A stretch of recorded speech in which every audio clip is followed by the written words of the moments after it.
Hello and welcome back to She Builds with AI, Women Shaping the Future.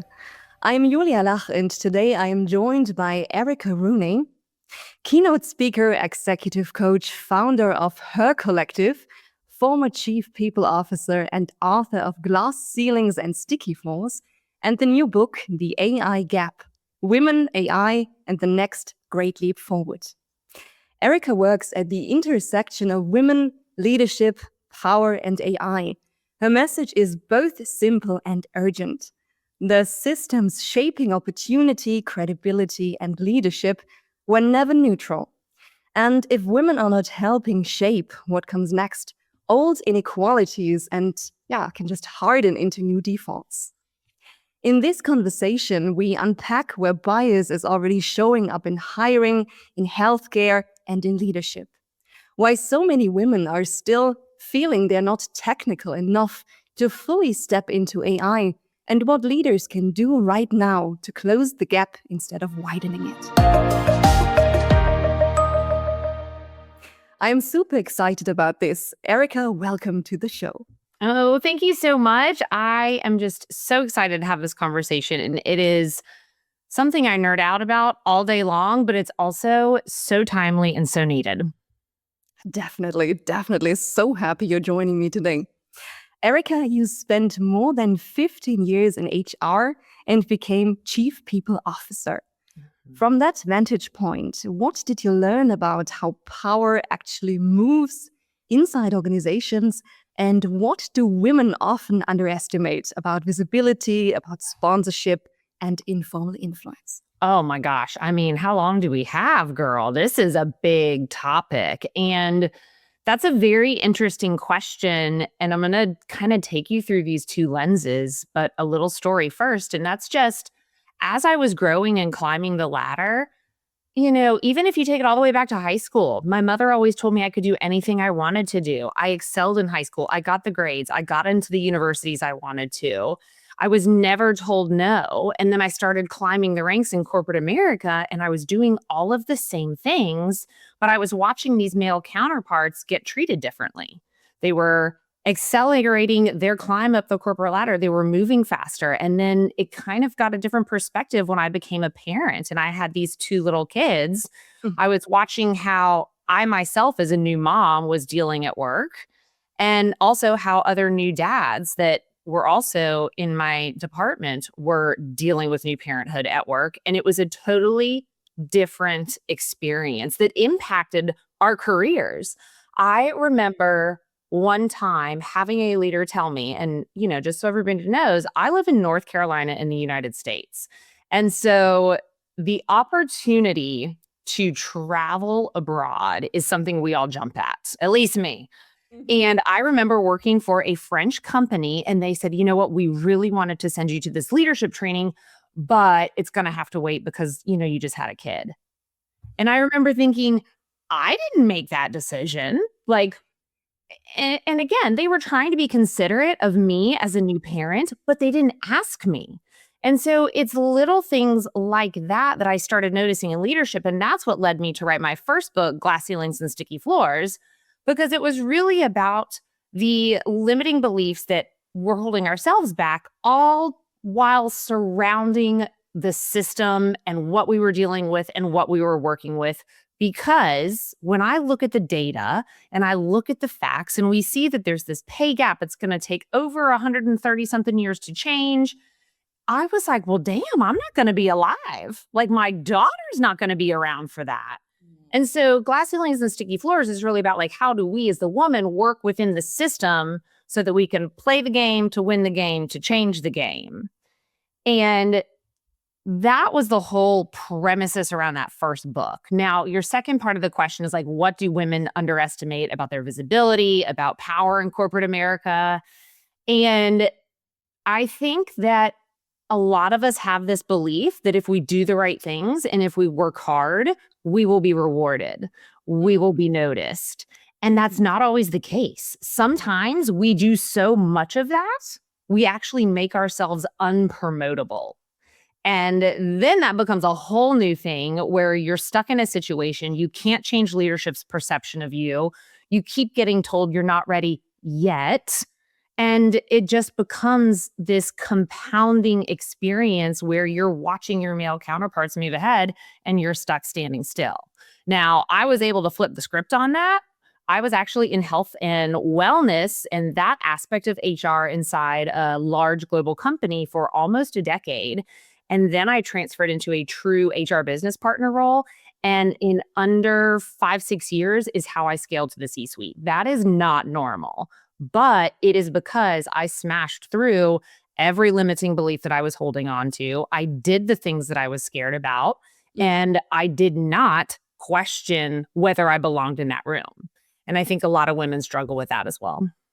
Mm-hmm. Amazing. Thank you, Erica. Super exciting. So before we get into I want to start talking a bit more about the concept of sticky floors.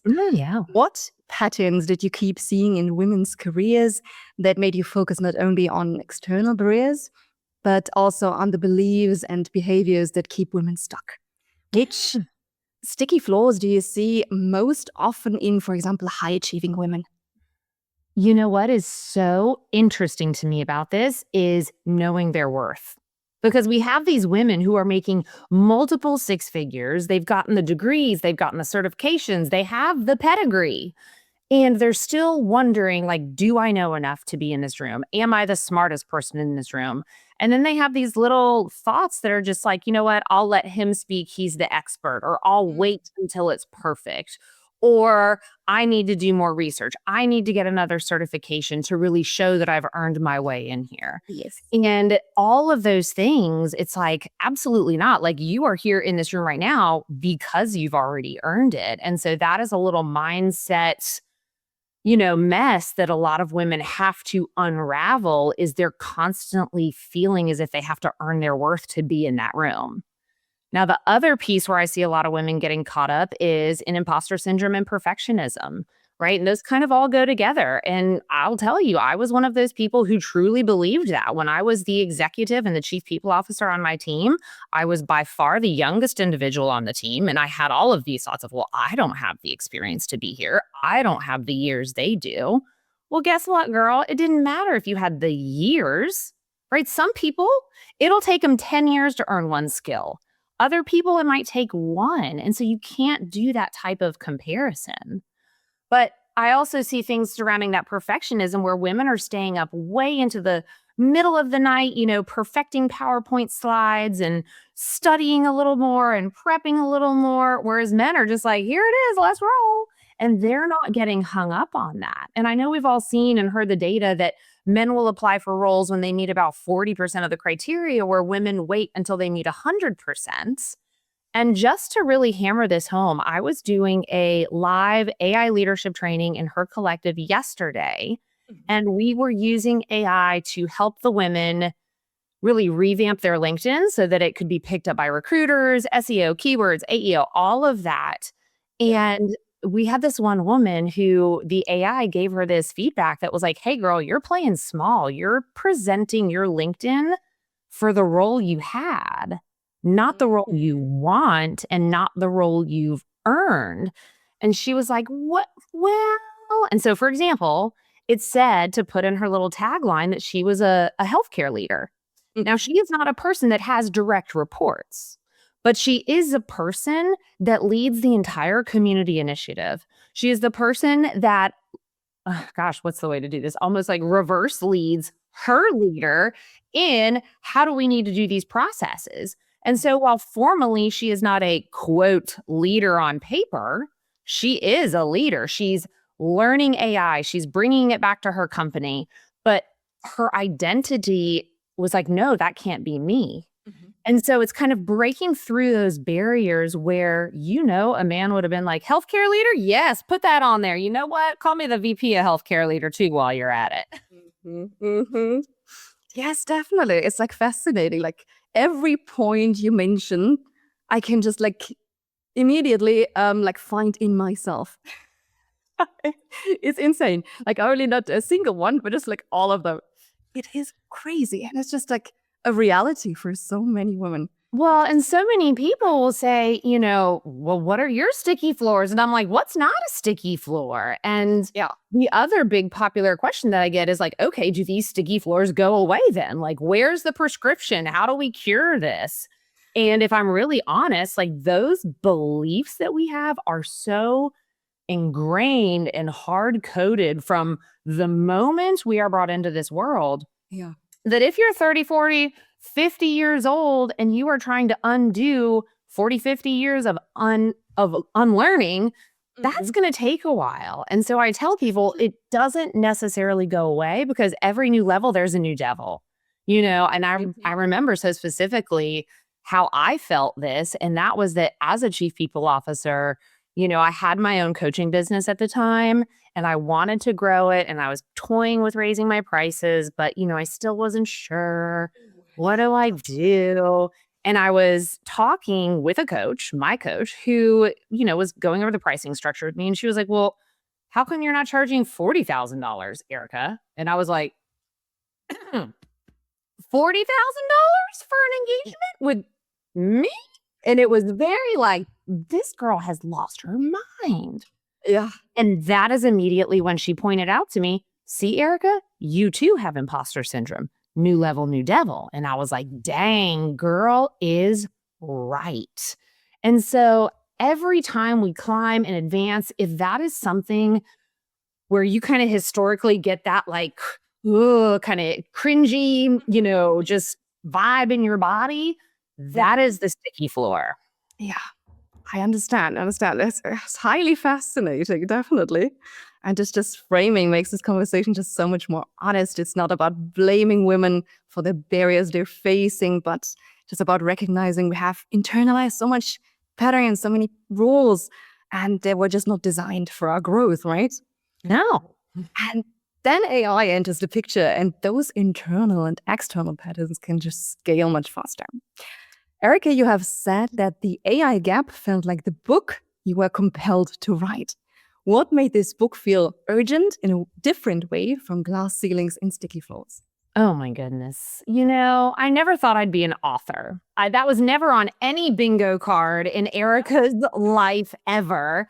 But as I started getting into speaking and thought leadership and really having my own brand and my own business, a lot of my advisors were like, Erica, girl, you got to have a book.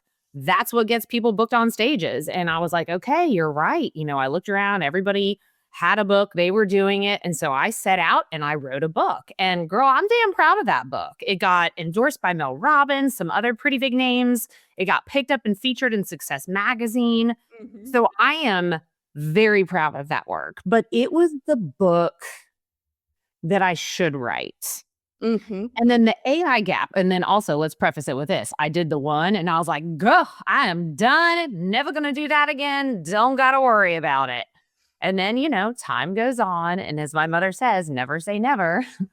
I had this epiphany and a calling to write the AI gap. And it's because I just started seeing how this technology, this general purpose technology is what I believe it is. We're going to start treating AI like we treat electricity, right? Nobody walks in and says, oh, hey, girl, did you use some electricity today? No, we just use it.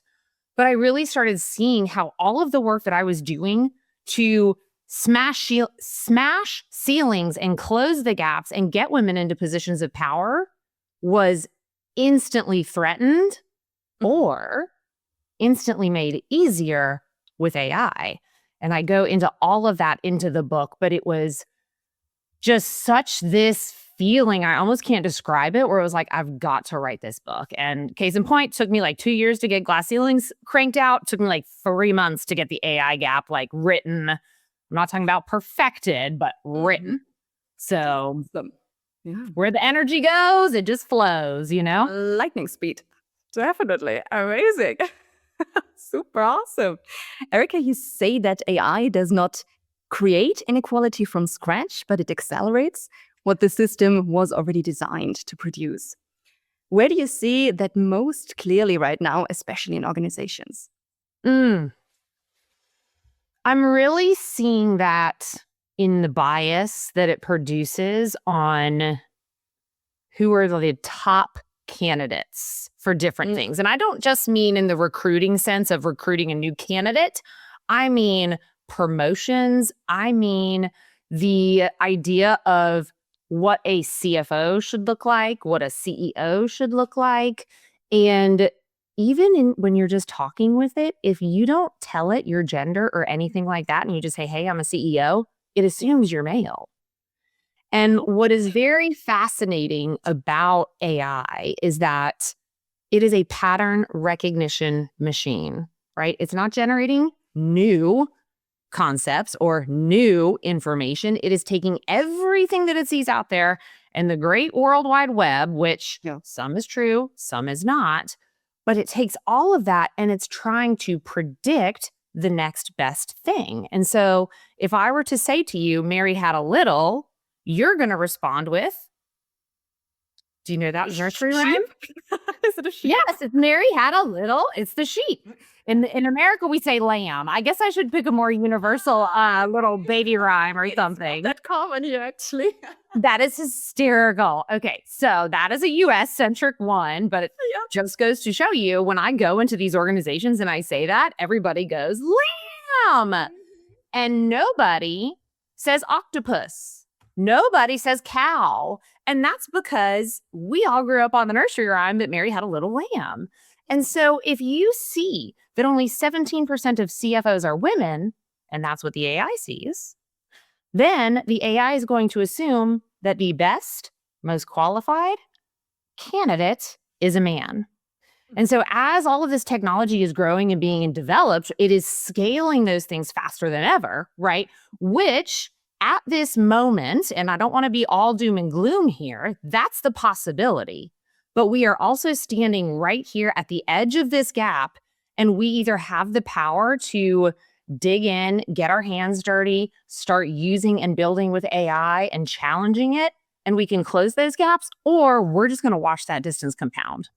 Indeed, indeed. Erica, you frame the AI gap not only as a skills gap, but also as a power gap. If that is true, what exactly are women at risk of being locked out of? So if we look at it from the skills gap perspective first, and this is really important because that's where it starts. And if we go back to my work on glass ceilings and sticky floors, when we talk about getting women into positions of power, we talk about the broken rung. And I don't know if you've ever heard of that. Have you heard of that one? The broken rung phenomenon? I think it doesn't ring a bell. No. Okay. That is, and it's not as well known as shattering glass ceilings, but that is the very first and very real step from an individual contributor to a manager. And so what happens is men are promoted earlier and faster than women, and then that gap compounds. When it comes to our skills gaps, right now, the data shows that men are being encouraged to use AI more at work. They're encouraged to experiment with it than women are, and they are judged less harshly when they do. Women are judged more harshly. So you're not, wrong if you feel like, oh my gosh, I'm going to get in trouble for this. Like, this is a real and a proven thing. But the people who get these skills earlier, the early adopters, are going to be the ones who help build and shape the system, thus expanding or contracting the gap. Yes, exactly. So the risk is not only that women use AI less, but the bigger risk is that women are absent from the rooms where AI decides what good performance, what good leadership, what good potential looks like. And many leaders just underestimate this. Well, and if we add it to that second part of your question about the power piece, if we have an entire group of people who are being rewarded for experimenting with AI and they're getting the skills and they get more comfortable, they start building, they start doing, they start moving, those are the people who are then invited into the room for the strategy discussions, for the tech choices. And women are just over here because they're not as qualified. And I mean, that's the reality of it all. So if you're not out there, if you're not visible, if you're getting punished for the same usage of AI as a man is, you're going to hold back and you're not going to learn as quickly because you're going to be punished for it. And so it really does impact who sits in those positions of power, who has the decision-making power. And, ultimately all of that comes down to also pay and your wealth. And wealth and pay also correlate to power. And it's all this big engine that just keeps going. Crazy.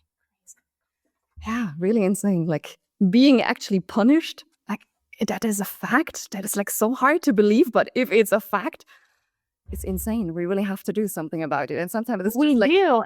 And I'll tell you this too. I think this is a really interesting moment for AI and for people who are using it and not using it, because we're still very much in a time where it's like, oh, hey, girl, your AI is showing. Like, I can tell you used AI for that post, or I know you used AI for that PowerPoint. And it's like, oh my gosh, I'm so sorry. But we are on the edge, and the people who are truly using it and building it right now, girl, if somebody comes to me and they're like, I stayed up all night perfecting this PowerPoint, it's all these things, I'm going to look at them and I'm going to say, why? Because it's exactly. why are you burning a candlelight to read a book when we have electricity? Like, we have this general purpose technology. It's not perfect. It's not intended to replace you or your judgment and the things that make you who you are. But if you aren't using it, pretty soon that AI gotcha is going to flip and people are going to start judging you for not using it. Yes, definitely. And you don't have to like apologize for using it, right? Like saving your time, saving your energy, and there's still like so much of input you have to give it to actually produce good outcome. Like I was just recently working on like a PowerPoint presentation where like a few years ago I was like spending hours and hours just like moving those tiny elements into the right place, and AI just does it in a in a flick of the finger, right? And you still have to like spend like 1-2 hours just to perfect it. Yes. Like, and there's still enough time to actually do so. Yes. And here's one thing, you bring up something, it makes me think of this that really connects my work with sticky floors and the AI gap. And that is it. So there's a ton of women out there who do not identify as technical, right? It's kind of like this whole, fear of coding, and I've never done that before. And a lot of that stops people.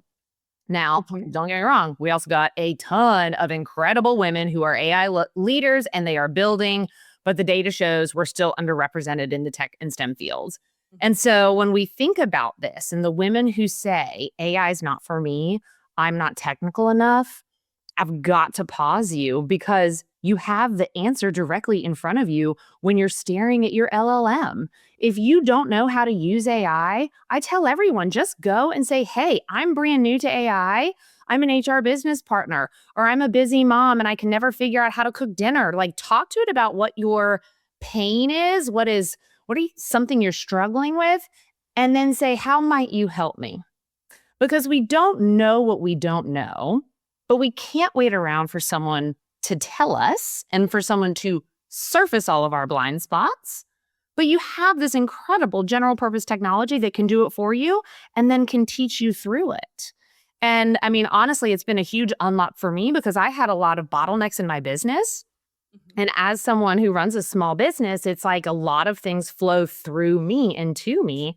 And there was a lot of pieces about automation that I did not understand because, y'all, I'm a chief people officer. I have a people background, not a technical background. So when I was looking at all these Zapiers and, APIs and Google Analytics, it was like, you're speaking a foreign language. Now I can just take screenshots and drop them in to whatever LLM I'm using and say, hey, I'm stuck at this point. It doesn't make sense to me.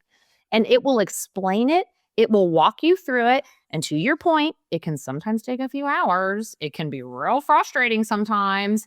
But as long as you don't give up, you will get the answer you're looking for. Most definitely. Erica, for leaders listening who think we are only using AI to save time, be more productive, or make faster decisions, where are they most likely to automate inequality without realizing it? You mentioned a few things. Maybe you'd like to add something. I think a lot of it has to do with challenging the output that AI gives you. AI is very confident, very, very confident. And we are just along for the ride. We're like, yeah, that sounds great. Let's go. Very rarely are people stopping and questioning the output. And so I always tell people, like, the one thing you need to ask is, what blind spots are you not seeing? Right? Like that, you could ask me that, and I'd be like, girl, I don't know. What are they? You got to tell me. But you can go to AI and say, surface your own blind spots. And it's going to go back out there and start doing its own research to surface its own blind spots. Or let's say you're a leader and you're using it in an applicant tracking system or to find the best candidate, and it only surfaces male candidates, or it only surfaces a certain race of a candidate or a certain demographic. Ask it why. Say, did you truly look at the keywords and the experience here? Are you missing something? What would be the benefit if you brought me 3 diverse candidates? And then ask it, bring me those candidates and make those comparisons. And the thing that's really scary about this that I don't know that everybody really recognizes is if you have an AI technology built into some of these systems that are surfacing who you're hiring, surfacing who you're promoting in your organization, you are responsible for the decisions. So, for example, if there's an organization and you have 2 people who have equal skills, equal abilities, equal everything across the board, one is a man, one is a woman, and your AI kind of pushes you more towards promoting the man in whatever way you're using it, right? This could be in an evaluation standpoint, in a selection standpoint, whatever way you are using it. The thing you have to know is, can you defend that output? Can you defend your decision? If you can say, yes, here's why we went with the man. He's actually had 3 more years tenure at this organization, and he has a higher level education degree than the woman. Awesome. But if that woman goes out and files some sort of discrimination claim and saying that, hey, you just went with this biased AI system and you have no way to show how you made that decision, you're on the hook for it. Makes perfect sense. Yeah. It's like always important to challenge AI output, right? And you always have to like understand also what you're getting there and what you're sometimes even like presenting to somebody else. Ask it to cite its sources. Ask it to show you its thinking. That is such a key piece. And what people also don't really understand is if you're not reviewing those steps throughout the process, you're likely to miss something. And then you go even farther down the road and you're wondering why it's not giving you this inclusive output that you asked for. So you do have to be involved at every step because, again, the AI surfaces what is common, not necessarily who is the most capable or what is the right path for you, your team, and your organization, because it doesn't have all of the lived context and experience that you do. Exactly. Makes perfect sense. Erica, if a company is using AI in hiring, promotion, and performance management or leadership decisions, what should it audit first and who should be involved? Ooh, let's see. You definitely have to have your HR team involved. This is the big thing. A lot of people are, well, you're talking about hiring and promotions. No duh. But I mean, you need them involved when you're deciding which technology to use, because this is really about a change management process. When we're talking about putting this inside organizations, you are no longer following the process that you originally had laid out. And so what I always tell people is when you're using it in these scenarios, you need to map out what is the outcome you are looking for. And then you need to work it back from there and work with AI from that. But you need your HR teams, you need your IT teams involved in there, and you need to sit down and look around the table, because if everyone at that table looks the same, thinks the same, acts the same, it's not going to be beneficial for you.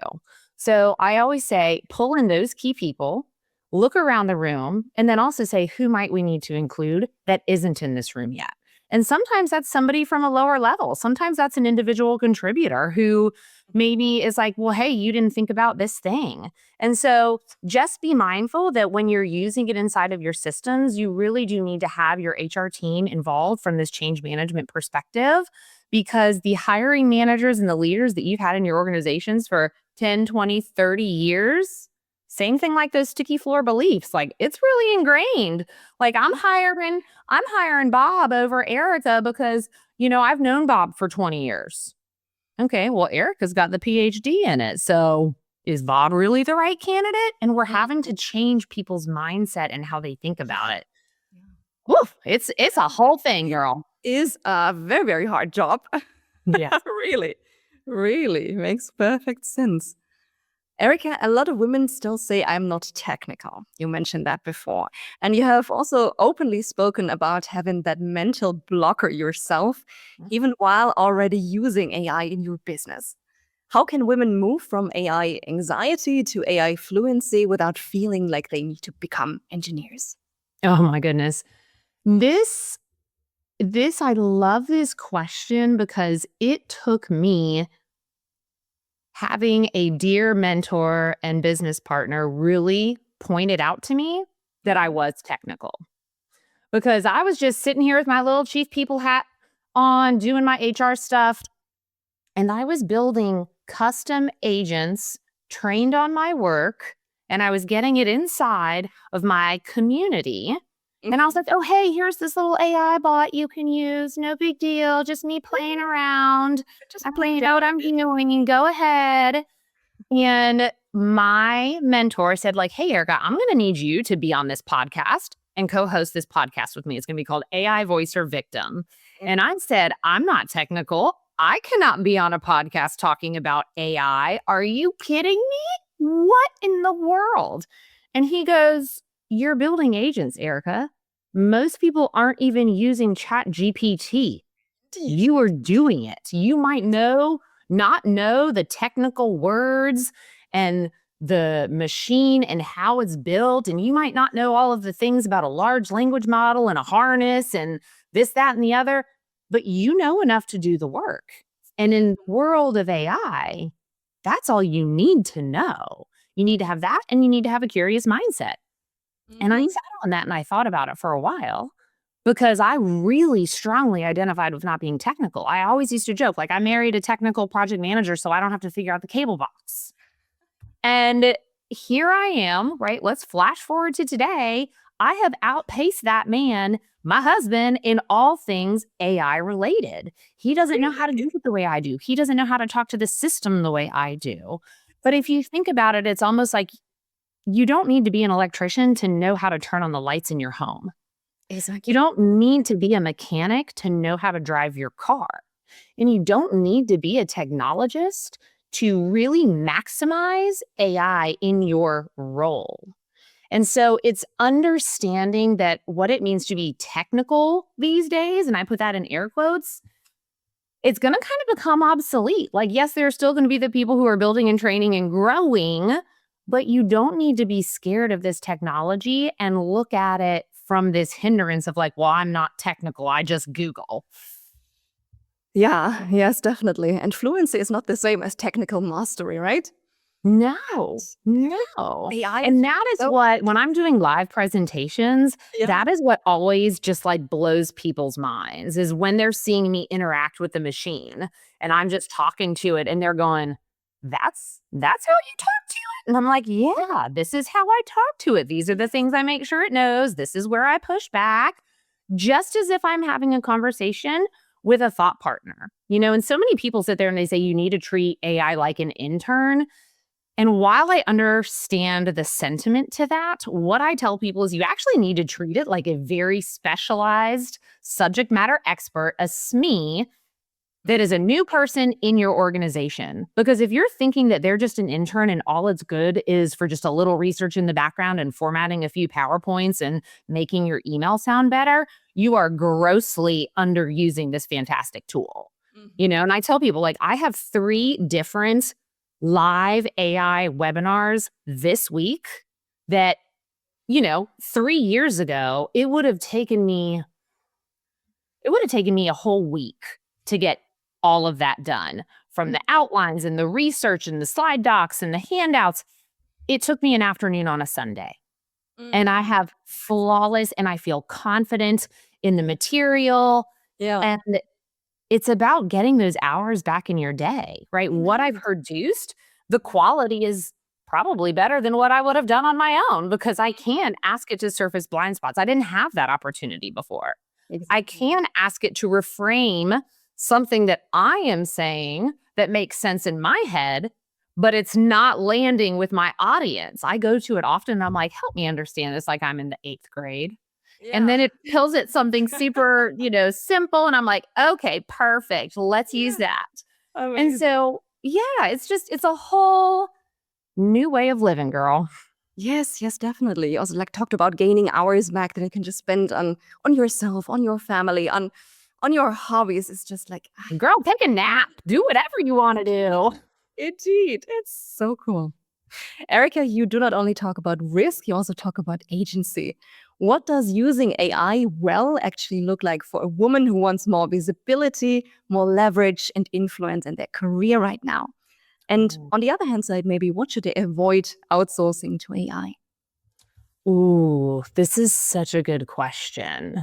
So, when I think about the women using AI today, when I think about the leaders using AI and the people who are going to not just survive this AI era that we're in, but really thrive in it, is the people who change the way they think about everything that they're doing.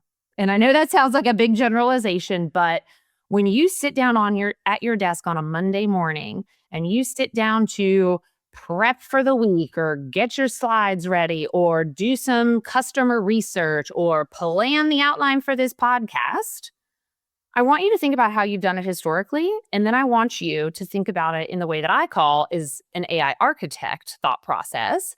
And that is, what is the outcome that I want? And how can AI help me get there faster and better, right? It's not always about the speed. I always tend to say that because it does just give you so much time back. Yeah. But, Sure. if we just take my presentation example, I said the output that I need is an incredibly engaging, research-backed presentation that solves the problem of X. And then it's like, okay, what would Erica normally do? Erica would normally go out, start reading the research, highlighting, synthesizing. Now I can go to my AI and say, this is what I'm trying to do. Go out there and find me 5 research articles that support this. And then if you find anything that doesn't support this, give me that too. You, of course, have to create all of these parameters and things like that. This is very high level, so don't take it for verbatim. That's all you got to do. There's a lot more context and constraints and information that goes into the background. But I want you to start always thinking, how can I change this process with the power of AI? Now, where people have to stay involved is always in the decision making, right? Owning the output, owning the judgment, owning, the discernment. How do we decide what is important? AI will tell you everything is important if you tell it. It's going to say, yes, girl, you got to do all these things. Yeah, true. But it's never going to understand that context. And I think everyone needs to really take a deep look at, where does AI fit into my life or my role or my business? Yeah. And where does it not? And I say that because I had a really interesting conversation with a leader who ran a life insurance company. And so people pay premiums into this company, and then when they pass away, someone in their family gets a large sum of money, to cover their life insurance, right? And this woman, she told me, my business is never going to use AI in the call centers. And that is a place where you are seeing AI rapidly take over, because it's answering customer inquiries, it's asking questions, and it's directing them to the right people. I mean, think about it. Anytime you call anywhere, you're going to get a bot right off the bat. This woman said, I'm not going to do that. And I said, why? What's your thought process? And she goes, when people call us, they are having one of the worst moments of their life. They have just lost someone they love. They don't need to work through a robot for that. Yeah. Because no robot can replace, yes, the empathy and the listening ear. I mean, could you imagine if you're calling because your partner just passed away and all you get is press 1 for press. Yeah. No, nobody wants to hear that. And so when you look at it and you're making these evaluations of where does AI fit in, you got to think about it from a personal perspective of, does this make sense for my business? Now, again, she runs a call center. That makes sense for a lot of people who run call centers, but not for line of business. Indeed, indeed. Yeah, exactly. Maybe it also helps thinking about yourself. Where would you want to interact with a robot and where not, right? Right. It's usually your stomach feeling just gives you a lot of ideas right there. And let's think about it this way too. This is another one that I'm sure there is a solve for it. I just have not found it yet. Yeah. But I do not use Calendly links or any calendar scheduler yet. Okay. Wow. I really don't. I know. I'm like this old step age lady. But that is because I like to control my calendar. I don't even let my VA do it. I like to control my calendar because with those calendar scheduling things, and I'm sure there's going to be a technology out there that can layer multiple ones. So if you're signing up for a podcast, these are the only available slots. And if you're signing up for that, these are the only available slots. Yeah. But my life with the work that I do and the podcasts that I record, and sometimes I'm traveling, sometimes I'm not, I don't believe that the technology is there yet to support my needs. And it would make my life much more fragmented if I just gave up this control of my calendar. So whenever I'm scheduling, I always ask the person, do you have a Calendly link? Because that makes it easy for me. I can look and see where it best fits in. Or, we're going to have to schedule the old fashioned way. And that's also because a lot of the work that I do, sometimes I'm driving and going to places and then it's like, man, I got to put in there every time, transportation or unavailable. Like it just felt like too much work for me. Whereas just controlling my calendar is a lot easier. Mm-hmm. Yeah, I understood. You want to stay in full control there. In the know. Yeah. Yeah, maybe you give it a try in the future. There's also lighter versions, but you can decide whether to take it, accept the meeting or not. And for some, I haven't really mentally there yet. Yeah. Otherwise, it doesn't work. Right. And for me, I'm super mentally on in the morning. Yeah. But if you want to get me for a real deep, technical, interesting, thought-provoking conversation, you better not come after 3 p.m. She's done. Yeah. And you plan your calendar accordingly in your meetings, I suppose. Nice. Erica, the time flew. Moving on to the last question. 5 years from now, what would make you say we did not just adopt AI faster, we built it better for every woman out there? I want to see more women in positions of power because the AI will have accelerated it there. By then, the AI will be trained on all things bias and discrimination so that it can actively reflect that in the system, right? And it can discern between equality and equal and making sure that we're elevating the right groups. Yeah. And we are seeing women leading these AI companies, right? When I wrote my book, it was the very last edit. And my editor wrote me back and they said, I just saw an announcement that one woman out of all of these companies was actually put on the board. And because when I wrote the book, there was no female representation. Okay. And so I was like, oh, there's one. Well, let me make the change. But it's one woman? That's frightening. And so the women are going to be in those rooms, in those builds. They're going to be given those same opportunities, if not more, because again, equal is not equality. And so it's important to make that discernment. And I think that, with AI in 5 years, we have that opportunity to close the gaps that we are seeing, the pay gaps, the representation gaps, the confidence gap even. Yeah. But we've got to get our hands dirty. We've got to get curious.